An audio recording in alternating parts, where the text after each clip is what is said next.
Olá pessoal, estamos de volta aí na nossa disciplina de projetos ambientais. A gente vai ver hoje na nossa videoaula de número 2 um pouco hoje sobre a questão dos atores, quem são os participantes na questão de execução dos projetos ambientais, na elaboração dos projetos ambientais.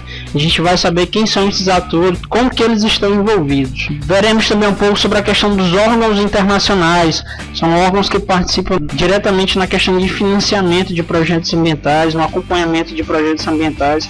A gente vai conhecer alguns desses órgãos e vamos tentar entender um pouco da importância deles. Veremos também na nossa videoaula o que são políticas públicas, qual a importância que se tem com relação às políticas públicas dos projetos ambientais, a relação existente entre políticas públicas e os projetos ambientais. E também veremos a questão da diferença, a principal diferença existente entre articulação e parceria, o que são articulações em projetos ambientais, quais as parcerias que podem ser traçadas na elaboração e na execução ou financiamento de projetos ambientais. A gente vai tentar compreender um pouco desse todo com relação a esses projetos. São órgãos, são empresas privadas, empresas públicas. A gente vai ver um pouco desse contexto e tentar entender esses principais integrantes na questão de projetos ambientais. Tudo bem? Nesse nosso próximo slide a gente vai ver a questão dos atores. Lembrem que inicialmente na nossa aula eu falei um pouco sobre os atores. Mas professor, o que seriam atores? Então o que a gente entende por ator? O ator é aquele que faz parte do papel. É aquele que está diretamente relacionado com as funções, aquele que está diretamente relacionado com a minha questão. O que seriam os atores nas questões ambientais? Os atores nas questões ambientais são aqueles que têm fundamental importância no meu processo, na minha elaboração de projetos, nos projetos ambientais, nas questões de educação ambiental, no planejamento ambiental. Então esses atores eles são necessariamente essenciais para que esses projetos ambientais aconteçam, para que essas políticas ambientais aconteçam, tá bom? Então aqui a gente vai citar alguns exemplos desses atores que são de suma importância na questão dos projetos ambientais. A gente tem aí o primeiro exemplo, são a questão das universidades. A gente botou universidade, mas de um modo geral, tá pessoal? São todas as entidades voltadas às questões de pesquisa, de ensino. Mas por que eles são? Porque são nessas áreas principalmente que são trabalhadas os aspectos de conhecimento científico, os aspectos de novas situações, surgimento de novas ideias. Então são nessas universidades que são trabalhadas as principais ideias voltadas às questões ambientais. As empresas de consultorias e projetos ambientais. Mas professor, como é que eu vou imaginar uma empresa de consultoria e projeto como um ator? Simples. Essas empresas, pessoal, elas detêm profissionais que são aptos à realização desses projetos ambientais. Então eles têm conhecimento de causa, eles têm conhecimento das estruturas, eles têm conhecimento do trabalho que deve ser feito nesses projetos ambientais. Então essas empresas, é por isso que elas também são atores, é por isso que elas têm uma função, um papel, digamos que nesse conjunto. Então esses atores também são de fundamental importância. A gente tem aí como um terceiro exemplo os institutos de pesquisa. O que seriam esses institutos de pesquisa? São aqueles institutos que fazem, que nos dão dados, que nos dão norte para a realização de determinadas situações. A gente tem como um dos maiores exemplos para a nossa questão aí o IBGE, tá? Instituto Brasileiro de Geografia e Estatística. Mas professor, por que ele é um ator na questão de projetos ambientais? O IBGE, pessoal, ele trata diretamente com dados relacionados à população, sejam eles através de economia, saúde, educação, agricultura. Então esses dados eles são essenciais para que eu possa ter um diagnóstico do que eu vou fazer no meu projeto. Então é através desse diagnóstico inicial, desses dados primários, que a gente vai começar a elaborar um banco de dados, que a gente vai começar a ter ideia sobre as ações pelo qual eu vou trabalhar no meu projeto. Então, por exemplo, se eu vou trabalhar, digamos, com um projeto ambiental voltado para as áreas educacionais, necessariamente eu vou ter que ter dados sobre a educação. Então, onde é que eu vou buscar esses dados? Justamente nesses institutos de pesquisa. Se eu for trabalhar com a temática de resíduos sólidos, eu vou ter que ter dados sobre resíduos sólidos. Eu vou ter que ter dados gravimétricos, eu vou ter que ter dados populacionais, eu vou ter que ter estimativa demográfica, estimativa populacional. Tá? Então esses institutos de pesquisa também são de fundamental importância para que a gente possa ter elaboração desses projetos ambientais. Os órgãos públicos, professor, Qual a importância dos órgãos públicos? Esses órgãos eles estão diretamente relacionados a vários setores da nossa sociedade, tá bom? Economia, administração, saúde, educação. Então, para que a gente possa ter esses projetos desenvolvidos, a gente também vai ter que ter a participação desses entes aí, desses órgãos públicos, tá? As associações ambientalistas. Por que as associações ambientalistas também estão nesse meio? Porque elas também realizam atividades voltadas a projetos ambientais. A gente põe a associação, mas também as organizações não governamentais, tá? Então são atores que sempre vão estar diretamente relacionados à elaboração de projetos ambientais. E aí, por último, a gente tem como um dos exemplos também os profissionais liberais de diversas áreas, tá? A gente elencou aqui, pessoal, só 6 exemplos básicos. Mas se a gente for percorrer a literatura, se a gente for ver no nosso dia a dia, diversos são os atores que são voltados para as questões ambientais, tá bom? Então esses profissionais liberais de diversas áreas, o que é que seriam? Na verdade, a gente vai, quando se trabalha um projeto ambiental, a gente trabalha não só com profissionais voltados à área de meio ambiente, mas profissionais voltados de diversas áreas. Então, se eu vou trabalhar, às vezes, uma questão relacionada à educação, geralmente eu tenho que trabalhar um pouco com um pedagogo. Quando você vai trabalhar a questão de resíduos de construção civil, eu tenho que trabalhar com engenheiro de construção civil, com pedreiro. Então são profissionais de diversas áreas, mas que também eles estão inseridos nesses nossos atores. Por quê? Porque eles detêm conhecimento sobre a área. E para que eu possa fazer um projeto ambiental efetivamente correto, para que ele tenha uma viabilidade, conhecimento é extremamente necessário. Então é bom que a gente pontualize bastante essas situações, tá? Aí vem o que a gente chamaria de atores internacionais. Então, a gente já discute um pouquinho sobre essa questão dos atores. Mas o que seriam esses atores internacionais? Esses atores internacionais, pessoal, principalmente são o que? São órgãos que geralmente financiam esses projetos ambientais. Ah, professor, quer dizer que ele é um patrocinador, um patrocinador, né? Grosseiramente falando. Aquele que banca. Não só isso, tá, pessoal? A gente vai ver que a grande maioria, a gente vai ver que realmente eles têm um papel aí, uma função, digamos, financeira, porque esses órgãos, a grande maioria, eles realmente liberam financiamento para a elaboração desses projetos. Eles cobram relatórios, cobram produtos, mas financiam. Então a gente tem aí, como exemplo, um dos principais exemplos, a gente tem o BIRD. Alguém saberia dizer o que é o BIRD? O que é o BIRD? O BIRD é o que a gente chama de Banco Internacional de Reconstrução e Desenvolvimento. Então o BIRD ele atua assim como órgão financiador em muitos projetos ambientais. Então por isso também a sua importância. Um outro segundo exemplo a gente tem o BID, não mais o BIRD, mas o BID agora, que é o Banco Interamericano de Desenvolvimento, também bastante enfocado nas questões ambientais. A gente tem a FAO. FAO nada mais é do que a Organização das Nações Unidas para a Agricultura e Alimentação. E nós temos aí o PNUD. O PNUD que nada mais é do que o Programa das Nações Unidas para o Desenvolvimento.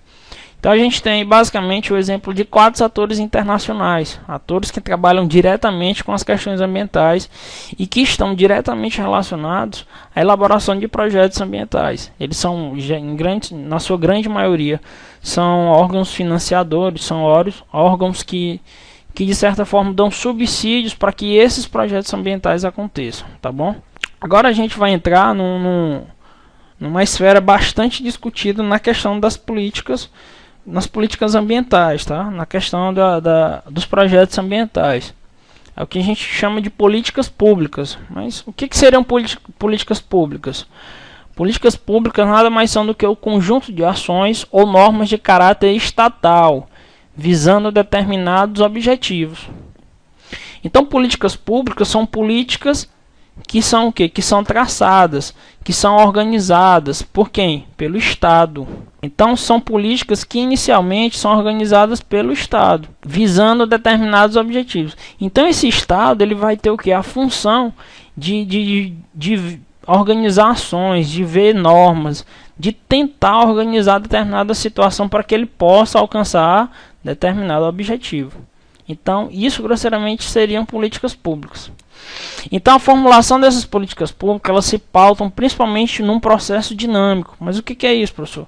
O que é o dinâmico? O dinâmico é aquilo que não para, pessoal. O dinâmico é aquilo que tem um movimento, que tem uma cadeia. Então, a formulação dessas políticas públicas ela vai perpassar aí por vários setores. Ela vai passar por várias ações. Então é por isso, para que essas políticas públicas aconteçam, ela funciona como se fosse uma engrenagem, tá? Ela tem um dinamismo. Para que essas políticas públicas aconteçam, eu tenho que ter uma dinâmica dessas minhas formulações, eu tenho que ter uma dinâmica dessas minhas ações. Outra característica bastante peculiar às políticas públicas é que elas são participativas com a representação da sociedade civil. O que é isso?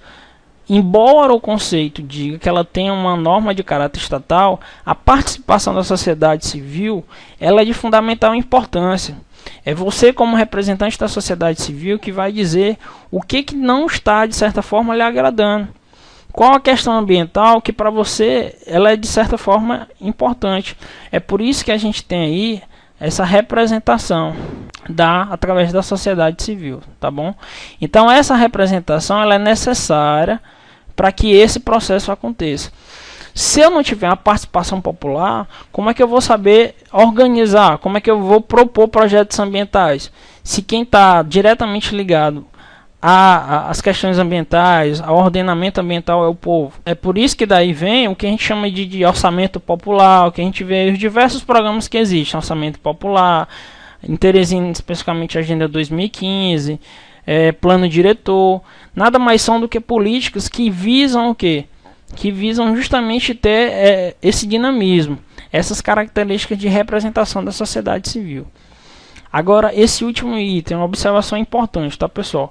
Embora as políticas públicas tenham caráter governamental, então, embora as políticas públicas tenham caráter governamental, tá? Isso não quer dizer que a gente tenha os agentes privados. Ah, professor, então quer dizer que políticas públicas, embora ela tenha caráter governamental, ela não vai excluir quem é privado. É isso mesmo. Na verdade, o caráter governamental aqui, pessoal, é só de gerenciamento. É o Estado que vai entrar com o quê? Com as ações de gerenciamento, com as normas, com as ações. Agora, pelo fato de ser Estado, não quer dizer que a gente vai incluir os agentes privados, as empresas. Então, as políticas públicas elas são voltadas para que eu tenha um ordenamento geral. Eu não vou excluir ninguém. Mas o caráter dela é essencialmente governamental. Por quê? Porque é o Estado quem vai determinar, quem vai elaborar esse conjunto de ações ou normas para que eu possa chegar a determinado objetivo. E qual a relação que isso vai ter com os projetos ambientais? Se eu não tiver essas ações traçadas, se eu não tiver os meus objetivos traçados, eu não vou ter como elaborar os meus projetos ambientais. É por isso que muitos projetos ambientais têm essa relação estreita com políticas públicas. É por isso que quando eu for elaborar um projeto ambiental, eu tenho que saber se naquela minha área ao qual eu vou desenvolver o meu projeto, se já não existe alguma política pública voltada para aquela área. Porque se eu for investigar isso, de repente eu posso conseguir mais informações, de repente eu posso fazer uma complementação aos estudos que já foram feitos.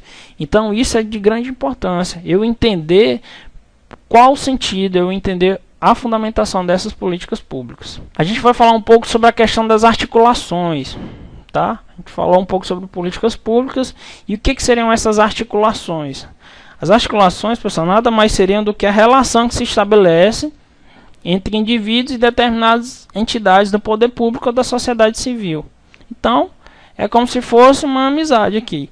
A articulação é a relação existente entre indivíduos. Professor, mas qual a importância de eu saber articulação com relação a projetos ambientais? É porque através dessas articulações, pessoal, que vai ser possível ter uma maior organização do Estado com relação às questões ambientais. É essa relação que vai fazer com que aquele estreitamento que a gente falou inicialmente aconteça. Então é por isso que a gente é de suma importância que a gente entenda isso. Porque é através desse estreitamento, é através dessa relação que a gente vai poder traçar os objetivos, que a gente vai poder traçar as nossas metas a serem atingidas no nosso projeto ambiental. Então o objetivo foco dessa articulação nada mais é do que possibilitar, ampliar ou melhorar certa atividade ou um conjunto específico delas. Vocês lembram qual é uma das principais fundamentações que a gente falou de projetos ambientais? A mudança de uma realidade. Não é isso? Resumidamente, a gente vai alterar uma situação. Então, essas articulações elas são fundamentais para que eu possa realizar isso. Por isso que o objetivo foco dessas articulações é o que? Possibilitar ampliar ou melhorar certa atividade. Tá bom? Então as principais características das articulações, elas são de uma aliança pontual. O que é isso? Digamos que uma aliança restrita. Ela vai estar especificamente relacionada ali a indivíduos, como a gente falou, do poder público ou da sociedade civil. Nada mais além disso.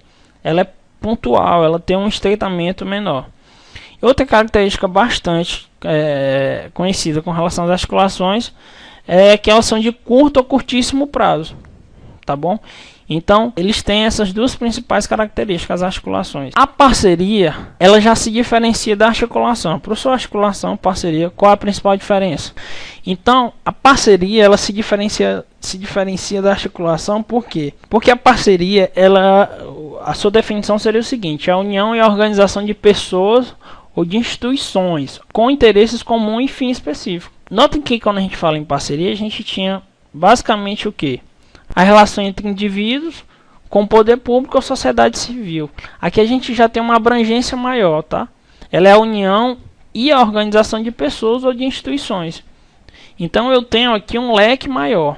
E a principal diferença, possui interesse comum e fim específico. Então, por exemplo, um exemplo de uma parceria é a realização de um projeto feito entre o Banco do Brasil e uma ONG. Então o Banco do Brasil, como uma instituição, como uma sociedade de economia mista aí, teria o quê? Teria uma relação com essa ONG, teria uma parceria, na verdade, dependendo, claro, do fim específico e do interesse ao qual eu vou dar. Então, por isso que a parceria tem essa característica. Então, por exemplo, as parcerias também, pessoal, podem ser realizadas com o intuito da gente tentar viabilizar uma alternativa, seja ela através de recurso financeiro, recurso humano, recurso logístico e técnico por tempo definido. Professor, o que é isso? É que através dessa parceria, a gente pode tentar melhorar, a gente pode tentar viabilizar, por exemplo, a aquisição desses recursos financeiros.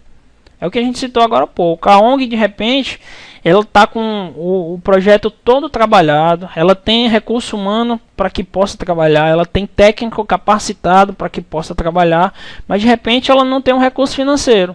O Banco do Brasil vai lá e entra com recurso financeiro. Isso é a parceria. Eles estreitaram suas relações, observaram quem tem interesse comum naquela área e fim específico, e através disso viabilizaram essa parceria. Para quê? Para aquisição de recursos financeiros. Então a ONG entrou com o seu quadro humano e seu quadro técnico, tudo direitinho. O Banco do Brasil avaliou e entrou com a parte financeira, daí eles vão para a parte de execução do projeto ambiental. Outra característica bastante importante de parceria, ela é uma instituição isolada e ela tem determinado limite de atuação que pode sofrer ampliações. Então é uma instituição que ela tem uma certa limitação, ela pode atuar até determinado momento. É por isso que a gente tem nisso a questão do fim específico, do interesse comum, entendeu? Embora esses limites possam sofrer ampliações, mas uma característica bastante típica dessa parceria é que ela tem determinado poder de limite de atuação, tá bom? E o que a gente também tem que saber sobre parceria é o seguinte: é que ela diz respeito à associação que as organizações estabelecem entre si, com o objetivo de contar com o apoio recíproco ou obter benefícios. O que é isso? É a famosa uma mão lava a outra e as duas ficam limpas. As associações, através de parceria, elas vão estabelecer o quê? Vão estabelecer um apoio, uma especificidade, uma relação mais específica para que se possa realizar determinado objetivo. Tá, beleza? Então, pessoal, tudo compreendido até agora.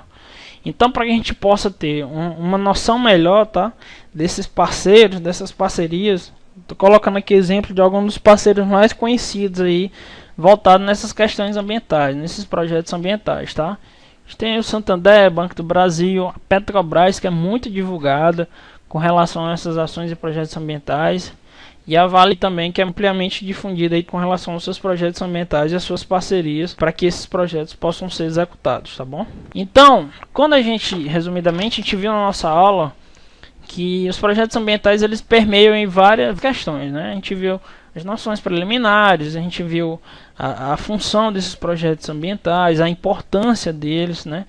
Quais as áreas temáticas que podem ser trabalhadas com relação aos projetos ambientais, o que é que eu posso trabalhar, o que é que eu não posso, o que é que pode ser visto como ponto específico.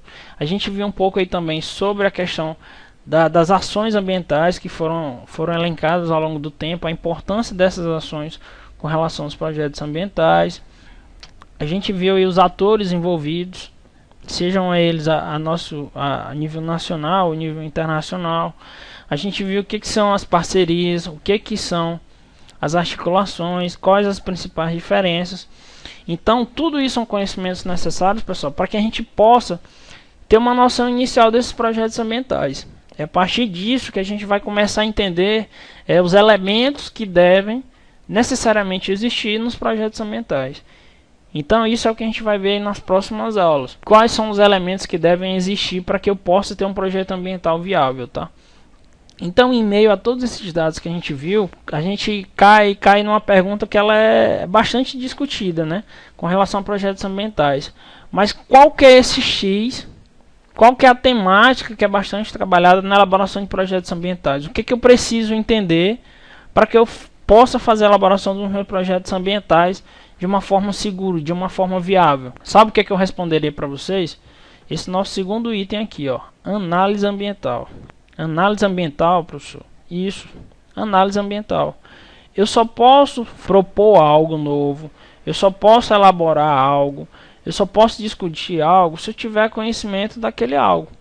Então, a análise fundamental, ela é de suma importância para que eu possa trabalhar a elaboração do meu projeto ambiental. Se eu não tiver conhecimento sobre aquela área, se eu não tiver uma boa metodologia, um bom referencial teórico sobre aquela área, eu nunca vou poder propor algo novo ou discutir sobre aquela determinada situação. Então, grosseiramente, o que seria análise ambiental? Nada mais do que um exame detalhado de um sistema ambiental por meio do estudo da qualidade de seus fatores, componentes ou elementos, assim como dos processos e interações que nele possam ocorrer.